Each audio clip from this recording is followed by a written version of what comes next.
Yeah, my name's Peter Sutton and I'm the Superintendent in charge of this incident at the Wooroloo bushfire. The current situation overnight is that we had strong east-south-easterly gusting winds which impacted the western side and northern flank of the fireground. We had a number of properties which became under threat overnight, including in the Avon Ridge estate, around the Great Northern Highway, and also Shady Hills came under threat, as well as properties in Clenton Road. So firefighters actively defended properties overnight.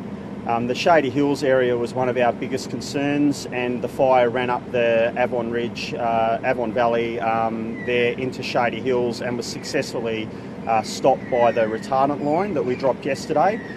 So the large air tanker dropped 11 loads yesterday and a total of 200,000 litres of retardant. Today we're going to experience strong easterly winds over the fireground, which will still test those boundaries on the western and northern side, and we expect there to be some concerns today, so we ask members of the public to be vigilant. At this stage, the number of properties lost remains at 71. We did have a firefighter injured yesterday, and he's in Royal Perth Hospital being treated for a hip injury. We ask everyone, all members of the public, to please remain vigilant. This is going to be a long duration incident. There's a lot of work to be done. Obviously, again, feelings go out from certainly everyone here to the members of the public who have lost properties, but this is a long process with a lot of complexities, including road clearing and restoring power to about 1,200 properties that have been disconnected at this stage. The injured firefighter was actually not actively firefighting, so he just had a slip basically, and it resulted in his hip being injured.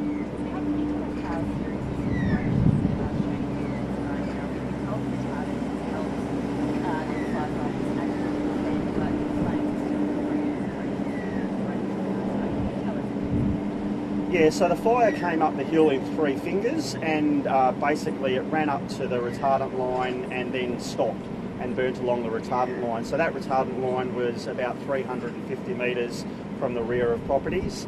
So the retardant line was successful in doing what it needed to do, and we're not seeing a lot of active fire in there at the moment.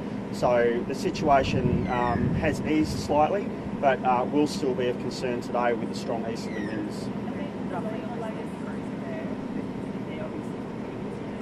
Yeah, that's correct. So overnight we were expecting there to be this weather, and the chance of the outbreak into Shady Hills was quite high. So we had 27 crews in there basically ready to defend properties. Yeah, the situation there still remains the same in terms of the emergency warning area. We did actually also use the telephone warning system to tell people it was too late to leave, and we will reassess that as the conditions change in the next hour or so.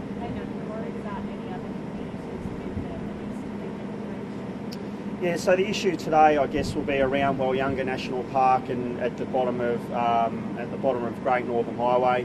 So there still is a chance of there being an outbreak along there over the Great Northern Highway, and we certainly have a lot of plans in place for west of the Great Northern Highway if that becomes the case.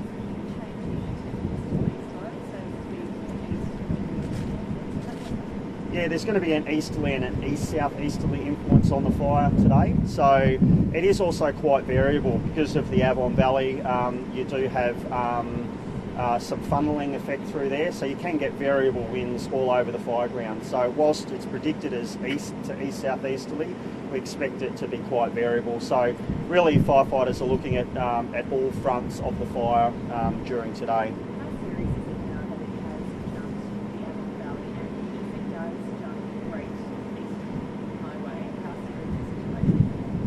Yeah, so obviously the Great Northern Highway is of concern to us. It is a populated area, and yeah, we just ask everyone to remain vigilant. The risk does remain quite high during today. The gusts of winds are expected to get up to 70 kilometres an hour in some instances. So the situation is still critical, and we just ask people to if they haven't, enact their bushfire plan, and if they're not ready to defend their property, then they should leave early.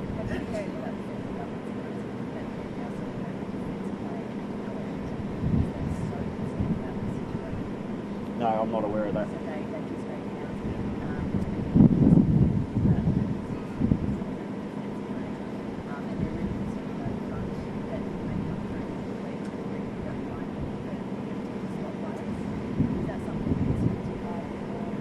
Yeah, I think at a state level there'll of course be preparations for that in terms of what the weather will bring.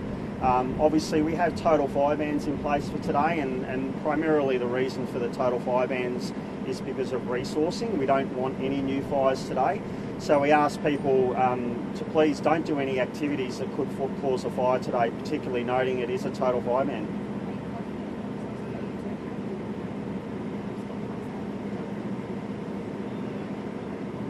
Yeah, absolutely. The incident is well resourced. We've got everything we need here, and if we need more, there is still more resources in reserve.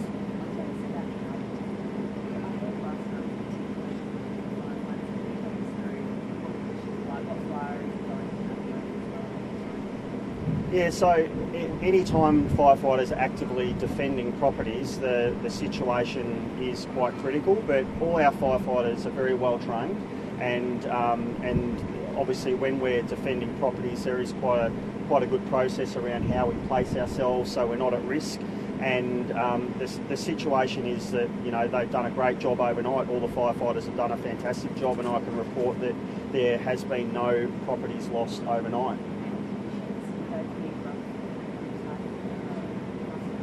Yeah, I think firefighters at times source from some similar conditions to what we had on Monday.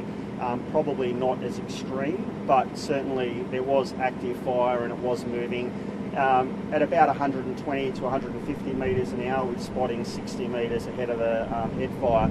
So the conditions certainly weren't as bad as Monday, but yeah, the firefighters again did a magnificent job.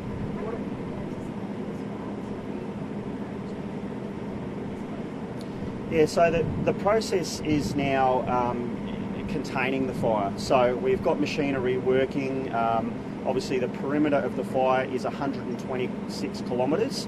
So from the origin of the fire to the actual point where it is now in Wellyunga is about 21 kilometres. It's 8 kilometres wide, and it's about 10,200 hectares. So it's a very large, complex incident with very difficult terrain. And of course we have to get machinery in there, and that can be a long process. So this is going to go on for, you know, for at least a week or probably more. We do have rain expected obviously late Saturday, but obviously with that weather coming down, there is some wind before it that we are prepared for as well.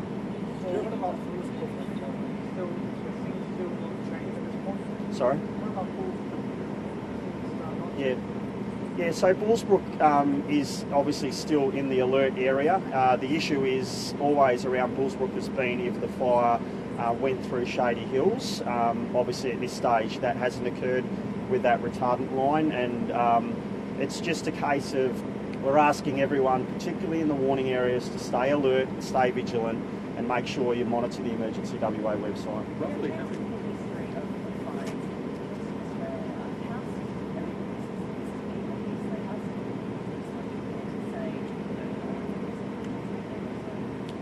Yeah, well, it is significant. Obviously, when you have any losses, it becomes significant, and you know, 71 houses is a major impact. Obviously, the size of the fire is 10,000 hectares. We've had bigger, but the issue is the property loss and the impact that they will have on the community until we can actually restore the situation back to normal.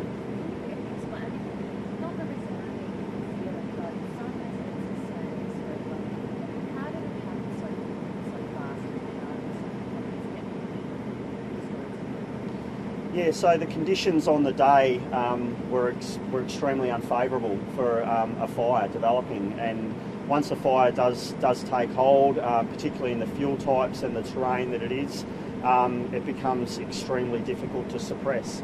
And you know, We are very conscious of when fires start, we throw everything that we can have at them, particularly in the weather that we had this week. But sometimes, it doesn't matter what you do, a fire will develop, and it will develop into something like this, and that's what occurred.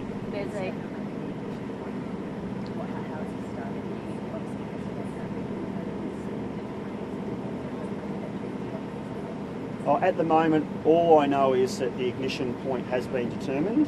The cause is yet to be determined. I'm actually unsure of where the ignition point is. There's a third air tanker that's arrived that we're going to be using, the second one from New South Wales. I guess, can you just fill us in on those operations today and what time we can see them take to the sky, if you like? Yeah, so the use of the large air tankers will be determined by the incident management team. Obviously, we've done a lot of work with them to date, and we still do need to use them today.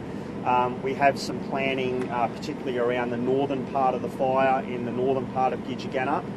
We're also doing a lot of mitigation work in preparation, so we'll have machinery working around properties, doing some scrub rolling. So the use of the large air tankers in combination with all the other aircraft that we have is of great benefit to us. But the retardant, we used 200,000 litres yesterday. Like I said, 11 drops from the large air tankers, and we'll keep using those as required during the incident.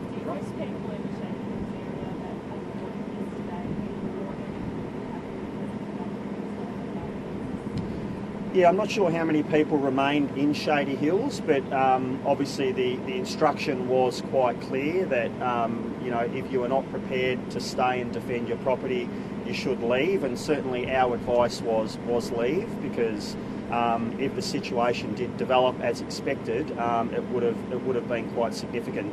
So we ask people again, always have a bushfire action plan in place, and always be prepared to leave early if you're not prepared to stay and defend your property. Roughly how many people have evacuated? Yeah, I'm not sure of the total numbers, but we do have 3 evacuation centres established at this stage. I believe it's about 500, but those numbers vary depending on if people move to other accommodation like family and friends, or into their own hotels if they've arranged that. So.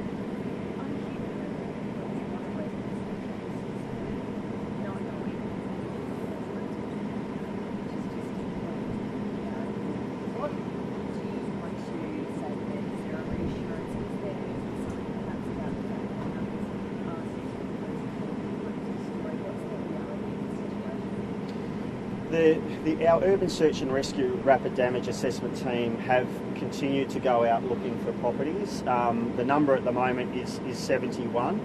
I guess that the message to all those people who are displaced is that it is a terrible situation, and certainly everyone here and all the firefighters feel for those people. Moving forward, obviously the plan is to get them back into the area as soon as possible, so that they can see the damage. But we'll work with all the property owners over the next day, particularly people yesterday as well were informed about loss. So that will be a fairly complex process to get people back in.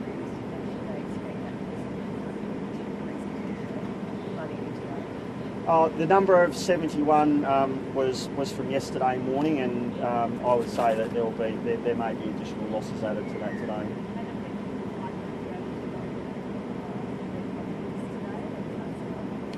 Look, the aim of getting people back in to properties is a priority. Obviously, we understand people want to do that, but safety is the number one priority. So we have a number of roads still where we have machinery overnight have been doing a lot of work cleaning roads and trying to make the area safe. Once that is done, there is certainly a plan to get people back in as soon as possible. Certainly east of 2J Road, that area there is starting to look fairly good for doing that. But the other areas west of 2J Road, we still have active fire on some of the northern edges. So the priority is always safety, and we ask people to just stay out of that area. It is still far too dangerous. We're still having trees fall, and what we don't want out of this incident is loss of human life. And whilst it is absolutely tragic that we have lost 71 houses, we haven't lost any human life, and we don't want that to occur in this part of the incident.